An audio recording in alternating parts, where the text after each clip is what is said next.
Welcome back to another video, everyone. So now that the Grand Prix are over and we're probably not going to be getting any more tracks added to the game, I thought I'd rank the bonus tracks from worst to best, purely based on how much I enjoy them personally. Now, another YouTuber that you most likely know of called Leopold the Brave did this video before me, but he ranked all of the Grand Prix as a whole and what they brought to the game. It's a good video, I'll link it down below, but I'm only going to be ranking the tracks. Now, I've gave my opinion on them before, but my list has changed recently, so let's get into it. Number 8. Twilight Tour. I like the theme of this track and how it turns from nighttime to daytime while you're going through the pyramid, and it's quite an easy track to hold your blue flame on, but there's not as much going on for this track like there is with the others. It just feels a bit empty compared to the others. There's one shortcut that you can do where you skip going around the corner. It doesn't save too much time, it's not one of those that you need to do in order of having a chance at winning online. But yeah, I don't have much to say about this track other than that. It was the first Grand Prix track and I guess it was decent enough to start off with. Number 7, Spyro Circuit. I think if you're a Spyro fan, you'll definitely appreciate this track a bit more. Believe it or not, I haven't actually gotten into Spyro yet. I'm planning on it though. I bought the Reignited trilogy not too long ago, so I'll get around to it soon. But yeah, the track has a lot of edges sticking out everywhere. It's really easy to slightly graze a wall and lose your flame. This is actually the only Grand Prix track that isn't Blue Fire enabled. The crates that blow you up and these obstacles at this bit, they can be really annoying. And another reason I have a bit of dislike for this track, and this only goes for online, it's when people place beakers down as soon as they go through one of the portals. I don't have any gameplay on this, unfortunately, at least I don't think so, but this was so common when the track first came out and it was in heavy rotation. Oh, nice one. You're one of those people, are you? If you place the beaker as you're going through the portal, it will make it completely unavoidable for the person who next goes through the portal. There's been plenty of times where I'm in second place, I'm catching up, and they do this to slow me down. I know a lot of people are against items and using them to win. I'm personally not. I have no problem with that since that's what they're in the game for, but doing this beaker glitch is just shitty. Although I am a hypocrite because I've just talked all this shit about it, but I've done it myself once or twice.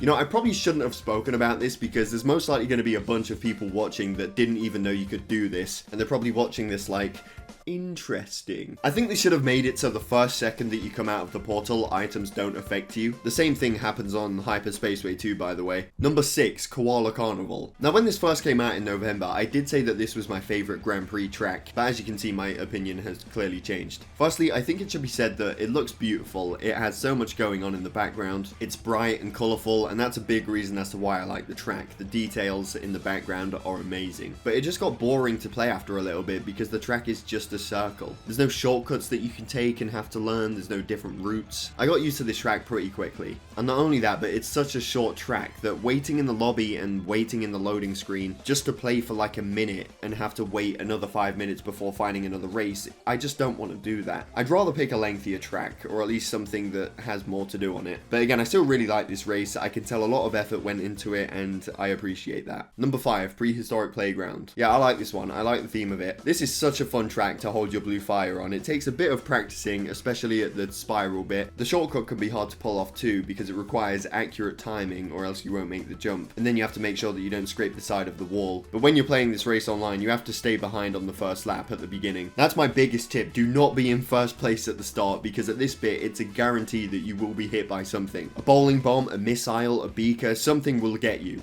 And you'll lose blue fire as soon as you get it from the pad. And that can sometimes be enough to lose the race. Originally, number 5 was going to Koala Carnival, but Prehistoric took it due to its replayability. Number 4, Gingerbread Joyride. I love this track, although I definitely preferred playing it when it was Christmas season. Playing it now feels a bit weird. Not really feeling the Christmas theme in March, and I don't think I will be in June, July, August either. But I'm not taking points off of it for that. This was actually going to be number 3 on the list, but I downranked it for one thing. Can you guess what that is? Those godforsaken jelly blocks. Mate, I hate them so much. You have to react so fast and you don't know where they're going to land and I always drive straight into them. They're at the very end of the track too, so if you're trying to beat Velo's Ghost, for example, they become annoying real quick. You might have pulled off the shortcut 3 times in a row, but then get hit by a jelly block on the last lap and lose the time trial because of it. The shortcut on this track is one of the most awkward shortcuts in the whole game. There's a few things that make this a tough shortcut. One of them is the angle. You have to go at it from the side, and it's very easy to to hit the wall or to miss the jump. If you do make the jump, then you have to watch out for the edges that stick out and the invisible barriers. Keep in mind that you have blue fire, so you're going max speed while you're doing this. It's definitely top 5, possibly top 3 hardest shortcuts in the game. So this makes the jelly blocks even more annoying, because if you somehow manage to do that shortcut 3 times in a row during a time trial, you think, yes, I've done the hardest bit, I've definitely won it this time. Jelly blocks allow us to introduce ourselves. The background details in this track are fantastic. I love the jelly spectators, they're cool. Overall, I love the track. It's fun and it's challenging to keep blue flame, but the jelly blocks made me rank it at number 4 instead of 3. Number 3, Drive Through Danger. This has to be the most technical track in the game. It's basically a requirement to know how to U-turn on this race. There's so many sharp turns that you have to do with blue flame. Some of them are impossible to do without U-turning, plus the shortcuts require it too. The first one that you have to do, or at least the first major one, because there's like 400 shortcuts in this level. The first one you can manage it without U-turning, but then you get to this bit where if you take this shortcut,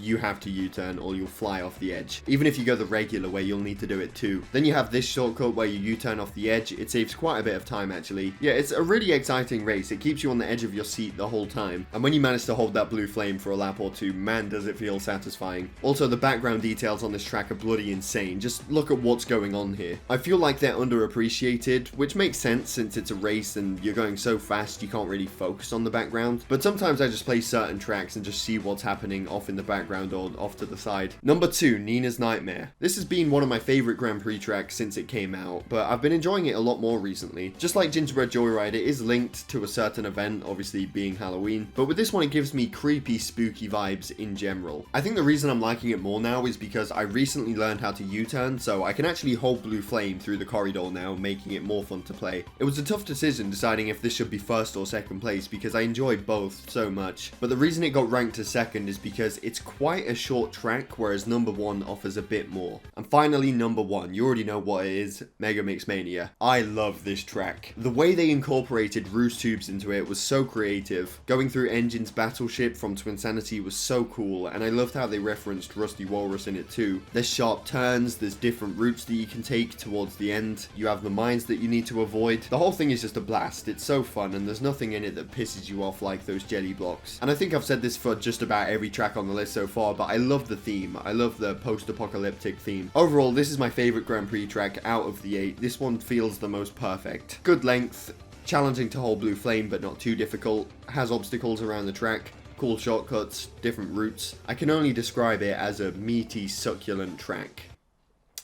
I could have described it many other ways actually, but that's what you're stuck with now. But yeah, thank you for watching. Let me know down below what your list would be, since it's most likely going to be different for just about everyone. I know Gingerbread Joyride is going to be at the bottom of some people's lists. Also, at the end of my future CTR videos, I'm going to be shouting out another Crash YouTuber. There aren't that many Crash YouTubers out there, and the Crash YouTubing scene is not that big, so I just want to try and help others out, and I want to encourage others to make Crash content too. So for this video, I want to let you all know about the Viperian. He streams CTR as well, but I discovered him through his Velo Ghost Guide videos. He has a CTR tips and tricks series where he teaches you things like U-turning and the best way of doing certain shortcuts. They're really high quality and detailed. He puts a lot of effort into his videos and editing. Also, he's got a Crash Bandicoot Discord server that me and a couple other Crash Bandicoot YouTubers are in, so I'll leave the link to that down below. It's a nice place to talk about Crash or just anything really and chill. But yeah, that being said, thank you for watching. I hope you all enjoyed. Definitely subscribe if you're new here, and I will see you all in my next video.